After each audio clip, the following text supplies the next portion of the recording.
I need to make something and put a hat on it right now.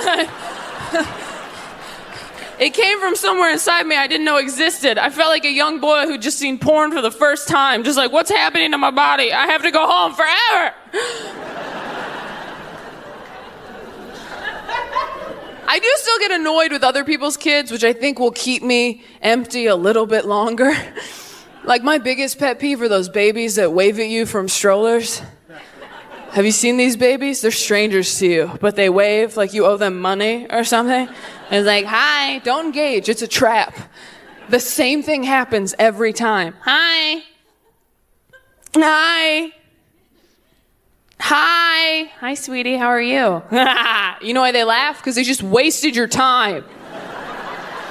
They know one word. It's not a conversation. That's a dead end. That would be like me walking up to a French person like, bonjour. They get excited, start talking to me in French, and I just go, ha ha. Then a bigger person wheels me away in a carriage.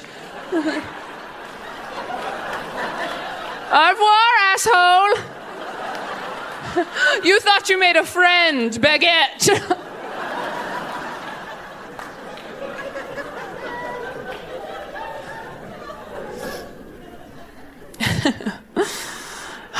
I do want to have kids, but I want to make sure before I have them that I have made enough mistakes so that I give great advice as a parent. You have to make mistakes, learn from them, and then you give amazing advice. My dad read his Bible every night. He got a scholarship to college. He married my mom, and then he had us. His advice was terrible. He'd be like, don't do that. And we're like, why? And he's like, I don't know, kid. I read it in a book. I've never really lived. Joel Osteen pose. My uncle was a drug-dealing alcoholic who got shot in the 90s. I listen to everything that man says. Because he can back it up. He's like, don't do that. Why? Because Uncle Larry P's sitting down now.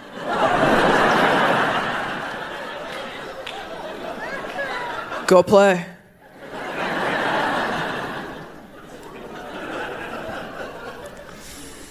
I just don't want to be one of these people that has kids too soon before I think about what it's going to be like. Like, my biggest fear is the technology thing. Like, my kids are always going to have the internet. And don't get me wrong, I'm young. I had the internet pretty early. I got the internet just as I was going through puberty, which was awesome. I had a magic box I could hop on and be like, is this hairnormal.com, upload picture? And then someone from Arkansas is like, you're probably fine. And I'm like, cool, I'm getting back on my bike. Like, I don't know what people did during puberty before the internet, just like read Judy Blume until they started tingling. Like, what happened? Can you imagine going through puberty in the 1300s? Back then you were alone. Something weird was happening downstairs. You're like, that's a little strange. Hope I'm not a witch. I can't go swimming. My daughter will always have the internet. From the time that she is born to the time she dies, she's always going to have it. And I have to explain to her that the internet is the most beautiful, amazing, disgusting, horrifying thing in the universe. How do you do that in a balanced, measured way? Just like, hey, sweetie, have so much fun on the internet, talk to your friends, do your homework, but be careful, because a lot of people in there want to kill you. Everyone on the internet wants to kill me. No, not everybody. Some of them are just nice kids from Arkansas who want to let you know your pubic hair is A-okay. But yeah, some of them want to wear you like a skin jacket. So just please look out for mommy, okay? But you met daddy on the internet. That's different. I met your daddy on a dating app. He sent me a very thoughtful emoji. And just really saw me for me. But how did you know daddy wasn't a bad internet person who wanted to kill you? Look, you little bitch, I didn't, okay? I didn't, but mommy was going through a dry spell. Your daddy had nice shoulders, so I took a fucking chance. Tale as old as time.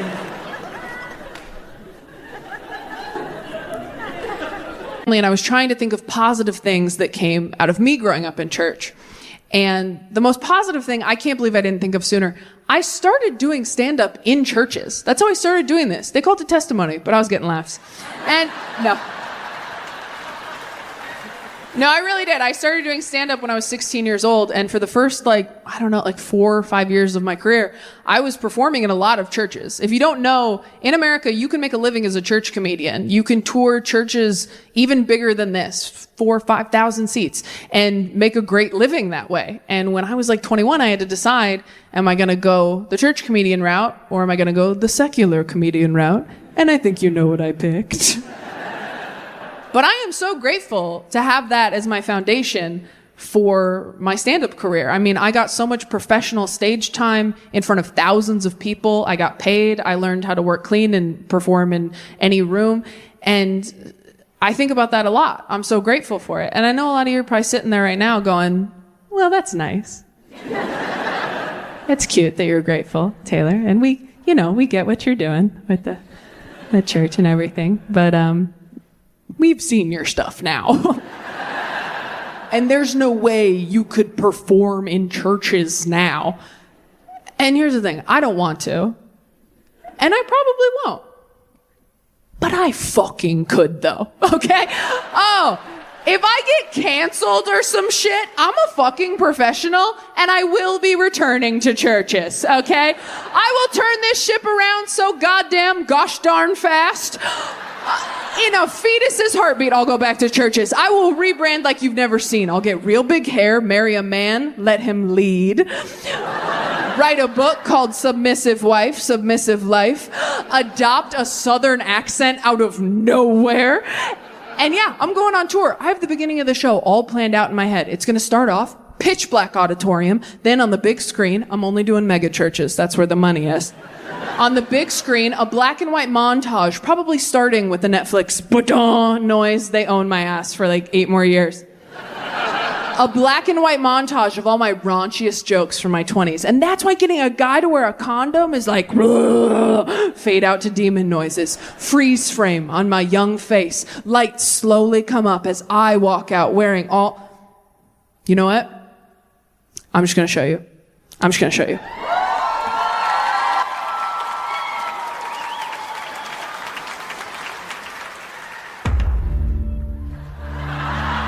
This is how you get pussy! I came so hard. I'll have you know, in bed, I am a wild animal, okay? And that's when I stopped believing in God. Go home and Google porn for women, okay? I lost my virginity late. I lost it when I was financially independent. You guys, I'm literally fucking the patriarchy. Are you wet? Let me feel. Yeah, I grew up with God. He's a douchebag. That joke makes it sound like I resent my religious upbringing. And I do, so I nailed it. Fucking hell! No Christian parents want to watch their daughter talk about depression and dick for an hour. Take that, Jesus! I don't know if any of you have tried to get a 20-something dude from a dating app to wear a condom lately, but it's sort of like trying to convince a 5-year-old to put a jacket on over his Halloween costume. That's when I stopped. And you guys think I haven't tried to masturbate? Yeah, fucking hell! Jesus!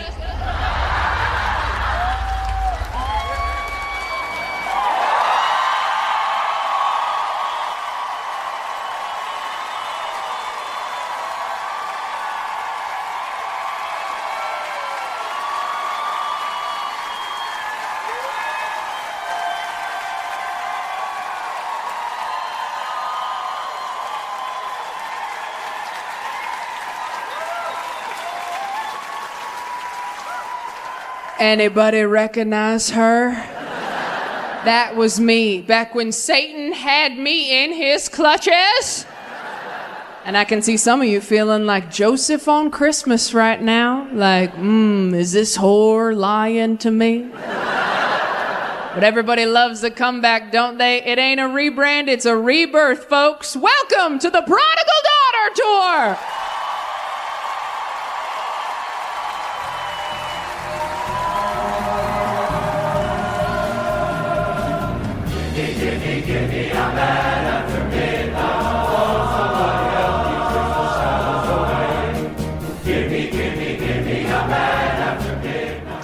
All right, here's some great Queer Awakenings people sent in.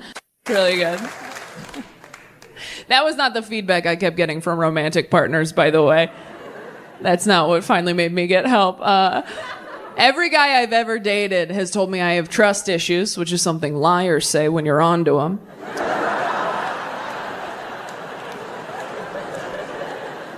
trust issues, babe. You have a hot coworker and a locked phone, so.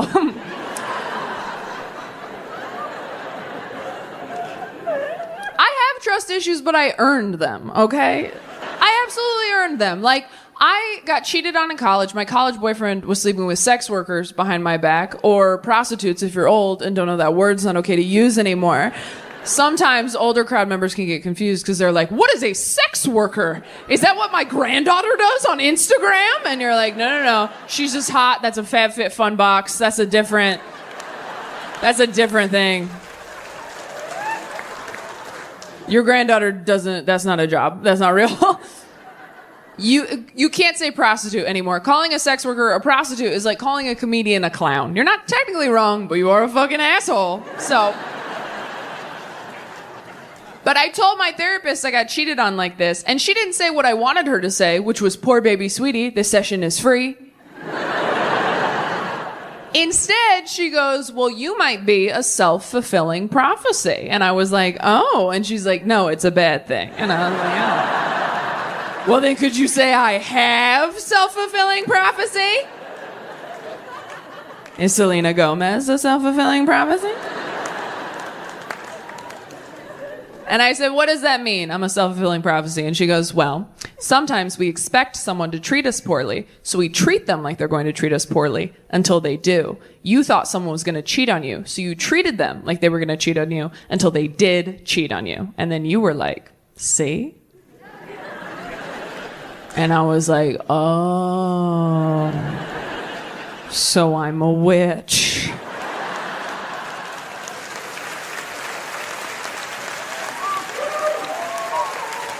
And she's like, ooh, so close, you're a bitch. You gotta...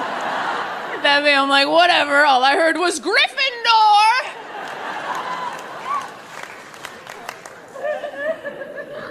I am working on my trust issues. I was so much worse when I first started seeing my therapist. I told her, like, first session, I was like, the guy I'm dating keeps answering my phone calls, hey, beautiful? And she's like, so what's the problem? I was like, I mean, I don't know yet. But when I find out who beautiful is, she's like, do you think it might be you? I was like, I'm sorry, I thought we were here to work. I think I'm cute or whatever now, but I was an ugly kid with honest parents, and that shit stays in your bones, all right? If you were an ugly kid with honest parents, I don't care how attractive you grow up to be. At any point, if someone's like, you look really nice today, you're like, yeah, whatever, I know the goddamn truth. When I was 10, I said, Dad, am I pretty? And his response was, look. I'm not the best looking guy, right? No, but I wake up every morning and I try. I take a shower, I put on a nice suit, and I do okay. And then he went to work. And I became a comedian, I guess. That was his response to his 10-year-old daughter. Just like, you and me, potato face, these are the cards we were dealt. Get clean and match. That's all you can do. Don't sleep on wet hair. Can't do that. Maybe wear a hat sometimes. Cover up some of that head. I'm sorry, there's so much of it. I think I'm pretty. I have a big head. I know I do, because every guy I've ever dated has made a point to be like, I love your big head.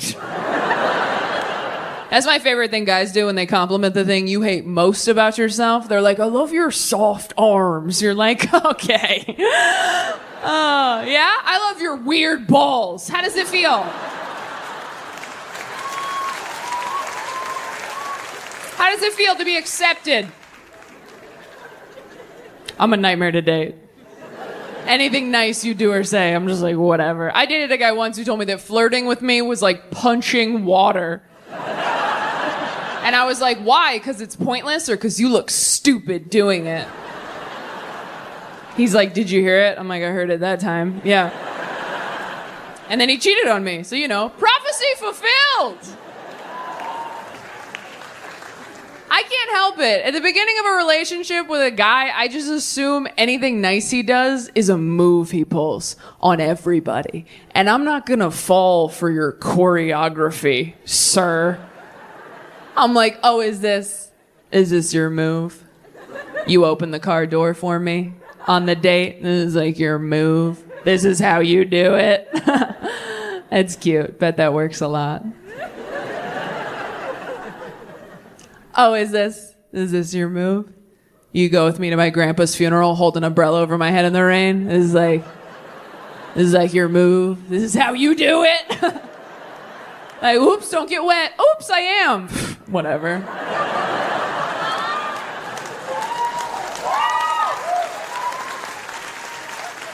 This ain't my first rodeo. I used to have 2 grandpas.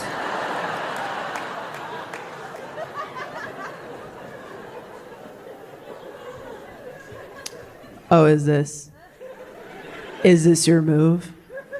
You die next to me in a hospital bed at 86 years old, holding my hand for all eternity? This is like your move? This is how you get pussy? He's like, we've been together for 60 years. I'm like, you're a fuckboy, and I know it. Don't bury me with this guy. He's been dying with other people behind my back.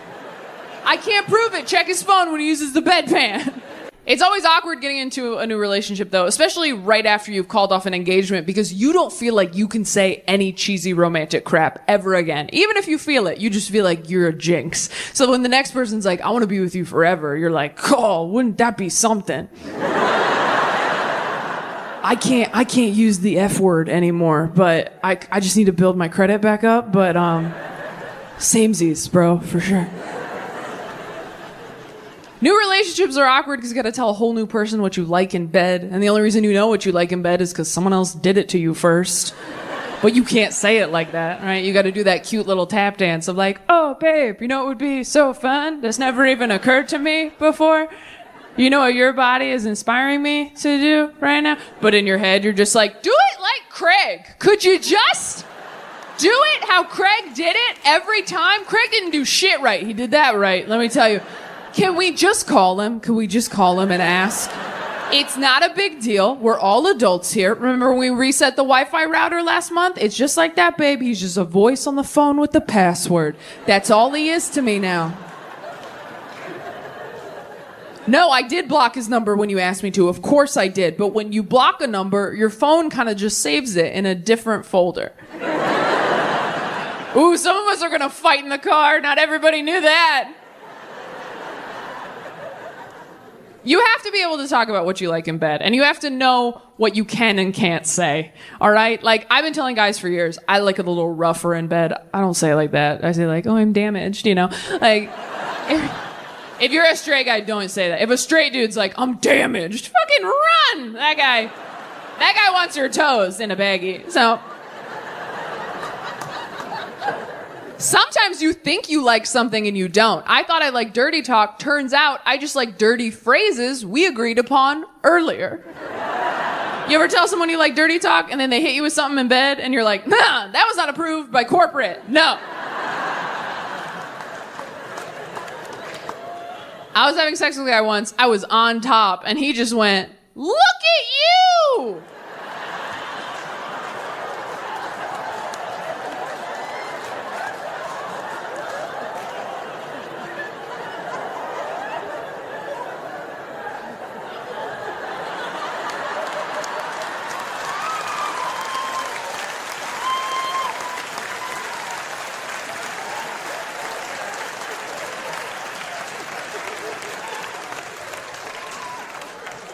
Like I was taking my first steps.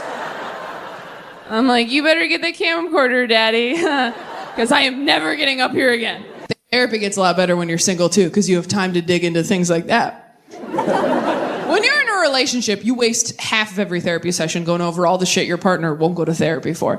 When you're single, that's an hour of you every week. It's almost too much time. You really got to start doing your homework on your days off. After my last breakup, I was coming into therapy hot every week with ideas like, hey, you know what I realized this week? The elementary school I went to growing up, across the street from a cemetery.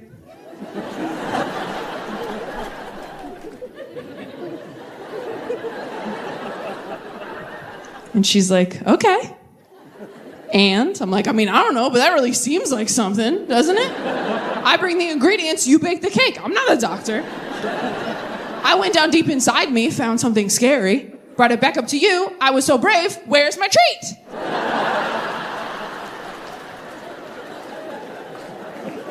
So brave. Favorite client. I really want to find out if I'm my therapist's favorite client. You can't just ask. They won't tell you. I've tried. The only way I can think to figure this out is to get in touch with another one of her clients. And then me and that client plan to call her over the weekend, separately, at the exact same time. Suicidal.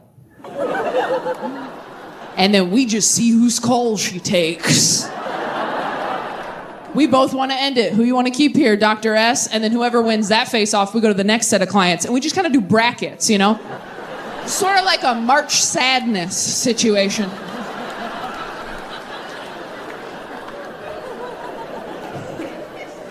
I don't think the dating app thing is for me, by the way. I don't think I can do it. Is anyone in here on dating apps? Okay. Has anyone in here never been on a dating app? Oh, I don't care for that. Wish I hadn't asked. The smugness of those woos. I hated every second of that. If you've never been on a dating app, let me tell you what it's like. Every dating app profile, you get 6 photos of what look like 6 different human beings. And then you have to go and sit at a coffee shop and wait for them. Like, come on, picture number 3. Come on, picture number 3. And then he gets there and you're like, God damn it, it's 4. But you can't just leave. You got to sit there for 45 minutes, nodding and smiling, knowing you're going to ghost him later. You feel creepy. You feel like Haley Joel Osment in The Sixth Sense. Just like, oh, he doesn't know he's dead yet. Dating is so awkward, especially dating apps. A dating app date is not a blind date, but it is a nearsighted one, you know? The first date's easy. You get dinner, drinks, that's basic. But then they're like, this was fun. We should hang out again. What should we do? And you're like, well, shit, I'm not a person with hobbies or interests. I'm basically just a stack of frightened possums in a trench coat right now, doing an impression of someone I saw on the street 8 years ago. So then you gotta go home and get online like a loser, like date ideas 2023. We could bowl. You ever drive past a bowling alley? Like, at least stay open. Second dates, that's how. We could bowl or mini golf. Is laser tag a real thing? You're just doing shit church youth groups do when they're trying not to touch each other. Just lace up those bowling shoes, my man. You're either gonna commit to me or Christ tonight. Can't finger these holes, you can finger those. Pick your ball. Pick your ball. I'm an introvert, and I think that's why dating's harder for me. Extroverts are better at dating because you like getting to know people. You're like into it for some reason. That's why I think you're better at casual sex. When you think about it, a one-night stand is really just meeting someone as hard as you possibly can. I've never been able to have casual sex as an introvert. I can't even relate to my male comic friends in green rooms when they're talking shop about road sex. They're like, yeah, I had sex with this girl and then kind of just lost interest after I came. I'm like, totally. That's how I feel after I poop in a Barnes & Noble. Right? Because it's like, I got what I came for. We can go. But those are my most fun friends to talk to. My friends who have casual sex regularly, I always want to hear their updates. I have a friend, she's on Tinder. I call her every Monday. I'm like, hey, how was your weekend? She goes, great. Remember that guy I told you about? He is so good at dirty talk, Taylor. I'm like, what's like good dirty talk, in your opinion? She goes, Parents are so nice to their kids now. It's crazy. I mean, parents apologize to their children. Did you know apologies went that direction? Did you know you could drive backwards on the freeway? It's crazy town out there. The closest my parents ever got to apologizing was this. You're okay. You're all right. You're okay was code for don't call anybody. Let's just chalk this up to a whoopsie daisy. I think mistakes were made on both sides. Walk it off, I love you. My friends talk to their children like they're human beings, like they're equals. They get down here at eye level, they make eye contact. I didn't know the color of my father's eyes till I was 22 years old. And that's just because his license fell out of his wallet once. And they're just down here like, hey, buddy, how's the Lunchable treating you? Good? Awesome. Well, if you have any feedback for me, notes, input of any kind, I would love to hear it. You know why? Because it's your childhood. I'm just honored to be a part of it. Anybody recognize any part of that speech? My parents were amazing parents. I love them very much. They did a fantastic job. But they were old school, tough love, no coddling parents, all right? When I was 15, I told my dad, I'm very depressed. I need to see a therapist. I've been thinking about killing myself. And he took a knife out of the knife drawer, shook it over his head, and went, be my guest. And I was like, wow, I don't want you to fix it. I just want you to listen. The best part of that story is I brought it up to him recently, and he just goes, oh yeah, I remember that.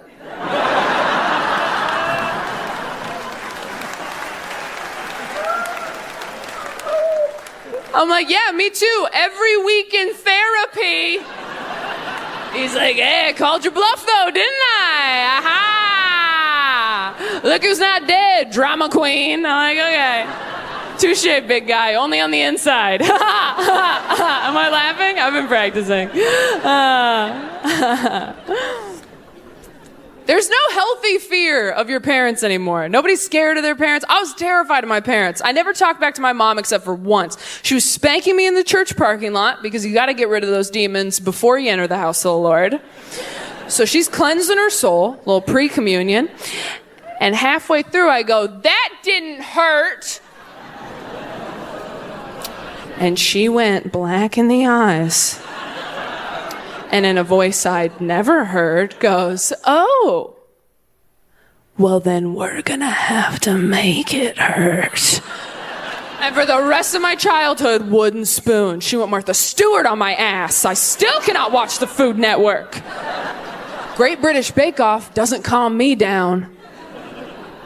But I never talk back again. You try to spank a kid now, they'll laugh in your face. They'll be bent over on the iPhone you pay for, looking up reasons why you're a dickhead. Just think, really? You're gonna go through with this even though psychology today says that you're undermining my well-being long term? All right, Eileen, you stupid bitch. You do what you gotta do.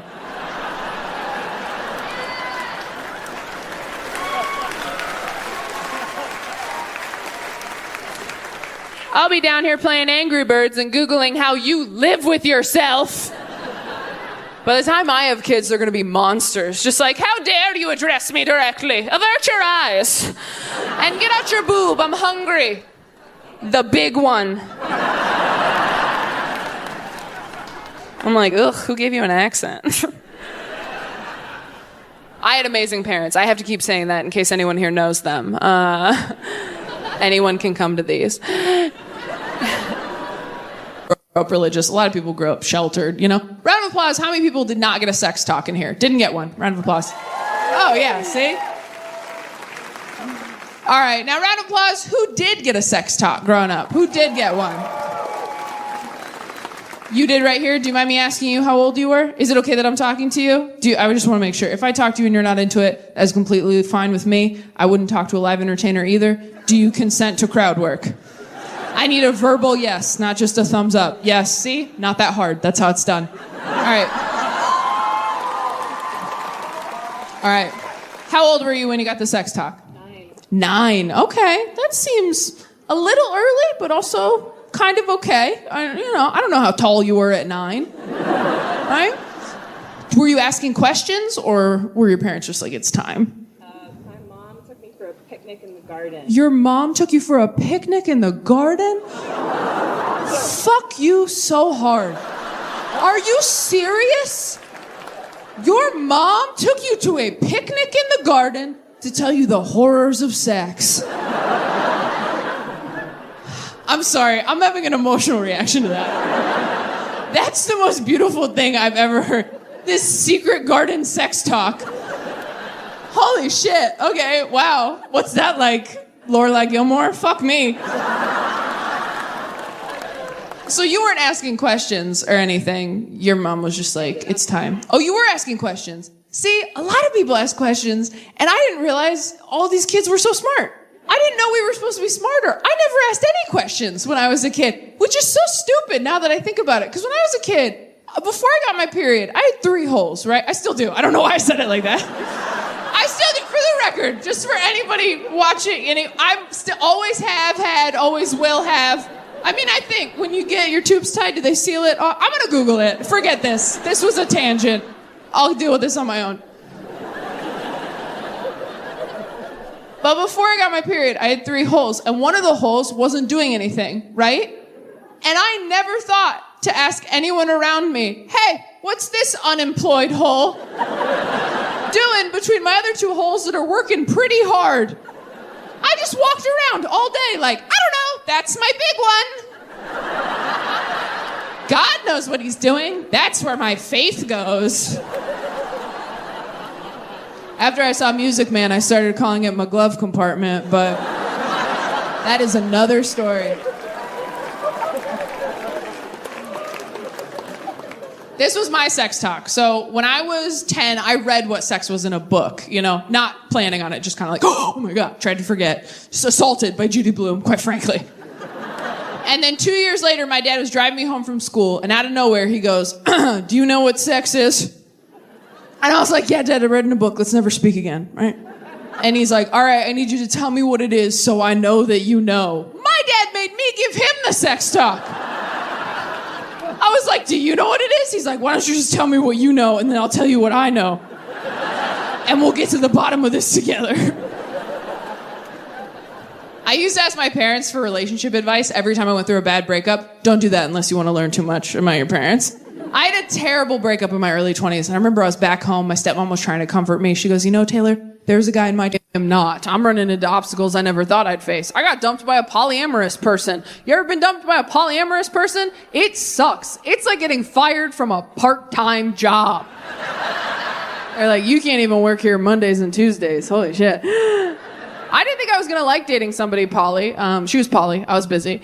But it actually ended up being the most honest, transparent, communicative relationship I'd ever been in, and I was totally in love with her. And she dumped me because I worked too much. And let me tell you something, Grand Rapids. When I started dating a polyamorous person, I did not think it was going to end because my lifestyle didn't work for them. I know some of you don't believe me. You're like, there's no way you liked being poly, Taylor. You are not cool. You reek of monogamy. I bet you masturbate to Bridgerton. And you know what? I don't. I have, but I don't. That joke's not going in the special. There's no way. No. That's way too vulnerable to put on Netflix. We'll not be doing that. Unless it helps the algorithm. We'll have to talk about it. If Netflix was like, if you liked Bridgerton.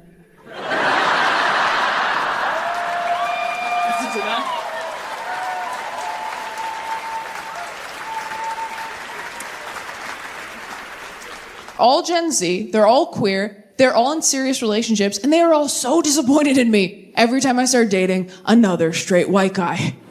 They're like, come on, Taylor, fuck the patriarchy. I'm like, you guys, I'm literally fucking the patriarchy.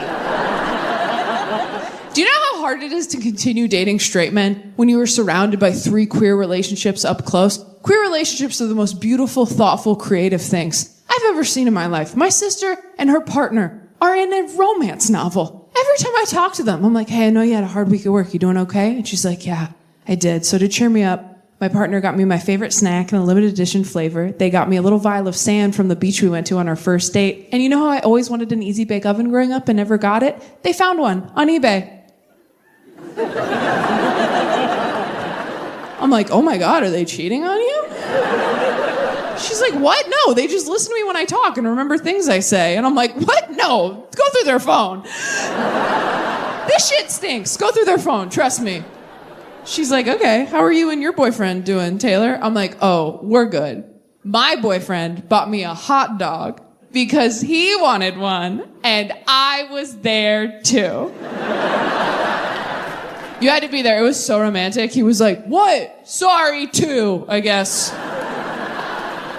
I don't mean to shit on straight guys. You're very sweet. I've dated a lot of you, but oh my God, you are so proud of yourselves for almost nothing in a relationship. It is impressive to watch. Honestly, a straight man will put a candle in his bathroom and be like, I changed my whole life for you. And you're like, you didn't even light it, man. It kind of smells like lavender if you get down real close. I'd trade this candle for a slice of empathy, if I'm being honest with you. Have you tried to explain the concept of empathy to a tall, handsome white guy? That is a delicate conversation. You're like, okay, imagine that you're me, but I'm not. Okay. Hard to argue, touche. Imagine that you feel how I feel, but I don't. Okay. Imagine that you could feel how I feel. I never will. Okay. Imagine you're a basketball player. Okay. What else? I like this game. Fine. All right. So in this analogy, you're a basketball player. And you're a really great teammate. How about that? You love your team. You're loyal to your team. You do everything for your team. And your team is not noticing. Your team is not appreciating you for all you do, for the MVP that you are. And this week, your team forgot your birthday. Now, how does that make you feel? That sucks. Yes. Try and get a hot guy to empathize is like trying to get a woman to come. They're like, nobody move! We're so close. It's a car alarm. It's a car alarm. Stay focused, please. Work so hard. So anyway, I've been trying to figure out if I'm bisexual or if I do like having sex with men sometimes. I will say, does anyone like sucking dick for real? Does anyone really? Yeah. Oh, wow. Good for you. Just a quiet hand raise. That's beautiful. That's so nice. Wow. Heroes among us. Good for you. I like sucking dick the way I like going for a run. I'm proud of myself after. But during, I'm always like, why'd I do this? I didn't have to do this. There's other ways to get where I'm going. But then afterwards, I'm always like, wow, the power of the human spirit. Really is all mind over matter out there. But then during, I'm like, people should be throwing little cups of water on me for being so brave. But then afterwards, I'm like, nice, got my time down.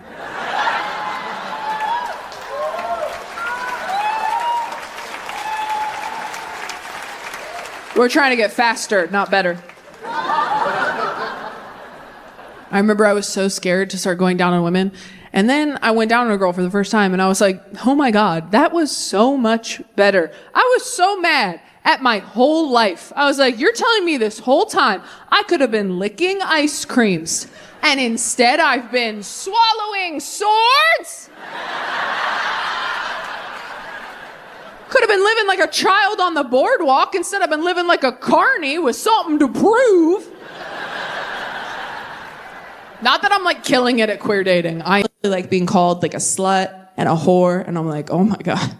If you like being called a slut and a whore in bed, your parents loved you so much. Like, dirty talk is hot because it's shit you've never heard before. Ooh. If someone called me a whore in bed, I'd be like, excuse me? That's what my father calls me. That is a family name. Boundaries, sir. Look around. Is this sex or Thanksgiving? Read the room. I want to hear some shit in bed I've never heard. I want to hear like, hey, I set up a college fund for you. I think your arms look too thin. I really enjoyed your Netflix special. I have some daddy issues. I'm working on them. In therapy, not in my relationships, not anymore. I used to put my dad and my ex-boyfriends on the same group text and write in all caps, I don't feel pretty today. Whose fault do we think that is? Discuss. That worked so much better than it usually does. I'm worried about you guys. That one's usually for me. Are we all right? I really like you guys. You guys are great. My dad was so religious growing up, he used to insist on praying out loud in restaurants before we ate dinner, which is fine if you're into that, but keep it short. He wouldn't do that. He would do long, drawn-out prayers full of personal details that none of us signed off on at the table, which made puberty pretty rough with your dad in public, just like, thank you, Lord, for this food. Thank you for bringing us here together. Thank you that Taylor's a woman now and is getting the help she needs in math. I'm like, can you not tell this Chipotle that I'm bleeding and can't subtract? I think God knows It's why I don't feel bad telling jokes about my parents on stage now, because anytime they're like, do you have to air our dirty laundry in front of strangers? I'm like, hometown buffet, 1998. You told everyone within a 5-booth radius that I shat my pants the night before. I can say whatever I want. I'm not religious anymore. I have had some friends find religion as adults recently, which is very upsetting. If you grew up religious and you're not anymore, and your adult friends find religion, it feels like God is your shitty ex-boyfriend who's now getting it together for your friend, and you just have to watch it happen on Facebook. They're like, have you met God? He's amazing. I'm like, yeah, I grew up with God. He's a douchebag, all right? Did he tell you were broken and you need him? That's his move. That's what he does. He says that to everybody. Don't drink what he gives you. You drink that, next thing you know, you're eating his body, the Holy Spirit's inside you. It's a whole system they have over at that frat house they call church. Who else uses Roman numerals? That joke makes it sound like I resent my religious upbringing, and I do, so I nailed it. But...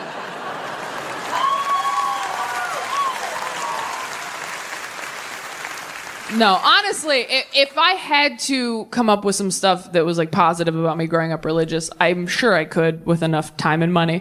But I do have some issues with it. It gave me some serious trust issues. And it just made me weird growing up in church in ways that I am still discovering. For example, I just found out that I masturbate wrong. I will back up. Okay, so when I was growing up in church, kids had youth group, and at youth group they were like, don't have sex, and we were like, for sure.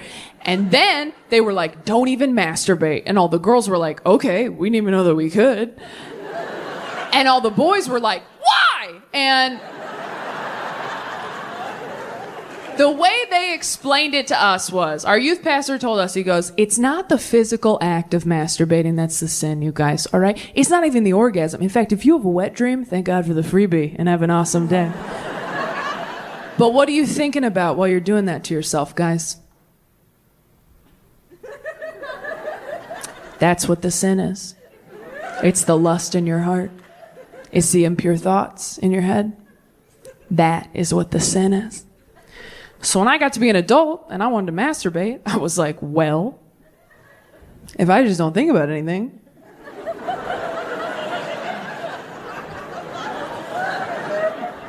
I could probably still go to heaven, right? Just like clear your mind, get in there, get it done. See you soon, Jesus, right? Touch nothing but the lamp.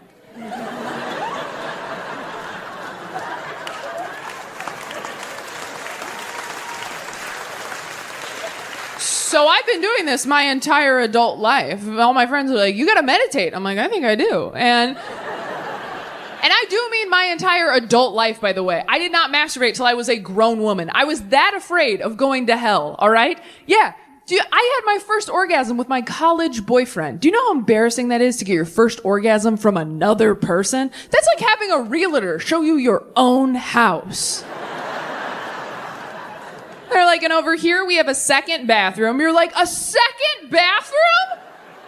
Like, you've been here for 19 years. You never went poking around on your own? You're like, I did once, but I thought Jesus would get mad. So, yeah, I don't actually own this place. I'm just renting it from the guy upstairs. And if I flood the basement, I do not get my security deposit back. So, is there anything else I should see while you're here? She's like, yeah, let me show you the doorbell. I'm like, oh, is the doorbell even important? She's like, the doorbell is the only thing that matters. Nobody comes inside without touching the doorbell.